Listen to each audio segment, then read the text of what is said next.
বুধবাৰে মহাশিৱৰাত্ৰি আৰু মহাশিৱৰাত্ৰিক লৈ এতিয়া ৰাজ্যৰ চৌদিশে যিসমূহ শিৱ মন্দিৰ তাত ব্যাপক প্ৰস্তুতি দেখা গৈছে আৰু এই মুহূৰ্তত মই উপস্থিত আছোঁ কলিয়াবৰ শিলঘাটৰ ঐতিহ্যমণ্ডিত ত্ৰিশূলধাৰী শিৱ মন্দিৰ আৰু দেখুৱাইছোঁ পৰিৱেশ এই মুহূৰ্তত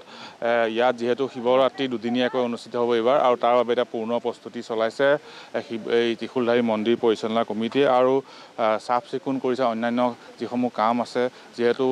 প্ৰাকৃতিক পৰিৱেশৰ মাজত এই শিৱ মন্দিৰ আছে ব্ৰহ্মপুত্ৰৰ পাৰত নৈসৰ্গিক পৰিৱেশৰ মাজতে এই শিৱ মন্দিৰ আৰু শিৱ মন্দিৰৰ পূজা অৰ্চনা প্ৰতিদিনে চলি থাকে আৰু শিৱৰাত্ৰিৰ উপলক্ষে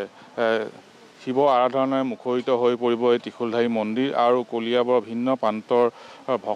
ভক্তৰ সমাগম ঘটিব এই শিৱ মন্দিৰত আৰু শিলঘাটৰ ব্ৰহ্মপুত্ৰ পাৰত এটা প্ৰকাণ্ড শিলৰ গুহাত অৱস্থিত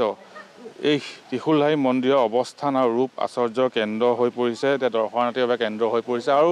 প্ৰতি বছৰে শিৱৰাত্ৰি মহাশিৱৰাত্ৰি উপলক্ষে ভিন্ন প্ৰান্তৰ ভক্ত দৰ্শনাৰ্থী আহে আৰু আটাইতকৈ অধিক ভক্ত দৰ্শনাৰ্থীৰ ভিৰ হয় এই শিৱ মন্দিৰ কাৰণ এই শিৱ মন্দিৰৰ ৰূপ আৰু ৰূপে সকলোকে আকৰ্ষিত কৰে এটা প্ৰকাণ্ড শিলৰ তলত এটা গুহাত এই শিৱ মন্দিৰ স্থাপিত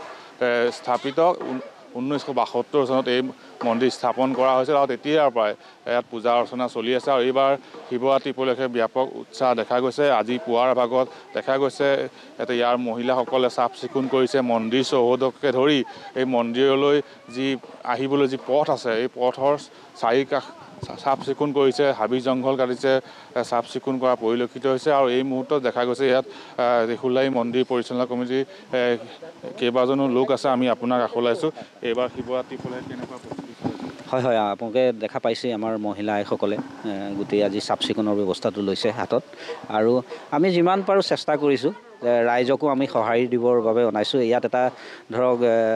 মানে বন্যপ্ৰাণীৰ এটা হেৰি চলি আছিলে আৰু বন্ধও আছিলে আমি সেইখিনিৰ কাৰণে আমি মহকুমা আয়ুক্ত হেৰিক অনুৰোধ জনাইছোঁ পাৰ্মিশ্যনৰ কাৰণে তেওঁ ভাৰবেলি আচলতে দিছেই তথাপি আমি পাৰ্মিশ্যনটো পাম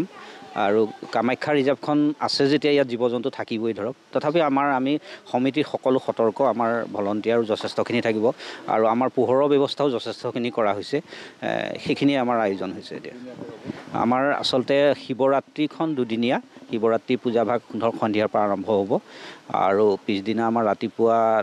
9 বজাৰ পিছত আমাৰ পূৰ্ণ আহুতিৰ ব্যৱস্থা কৰা হৈছে আৰু এটা আমি নতুন পদক্ষেপ এবাৰ হাতত লৈছোঁ আমাৰ সমূহীয়া বিয়া মানে সমূহীয়া বিয়া আমাৰ 1 মাৰ্চৰ দিনা বিবাহৰ দিন পৰিছে আমাৰ পুহুৰদেউ আছে তেখেতে আমাৰ গোটেইখিনি বিবাহৰ সমাপন কৰিব গতিকে সেইখিনিৰ কাৰণেও আমাৰ কিছু ব্যক্তিক আমি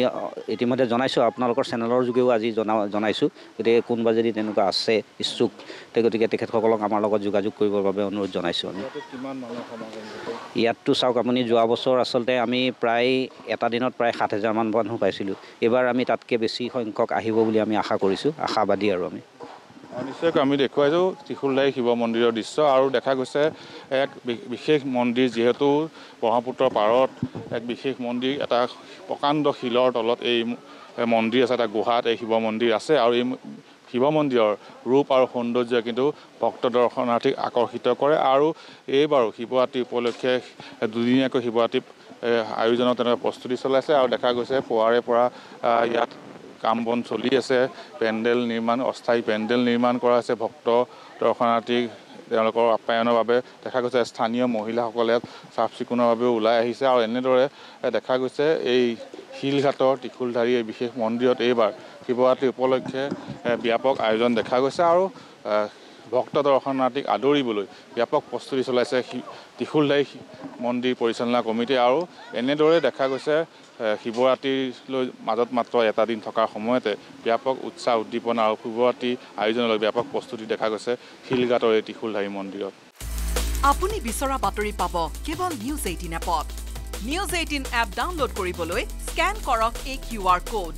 গুগল প্লে ষ্টৰতো পাব এই নিউজ 18 এপ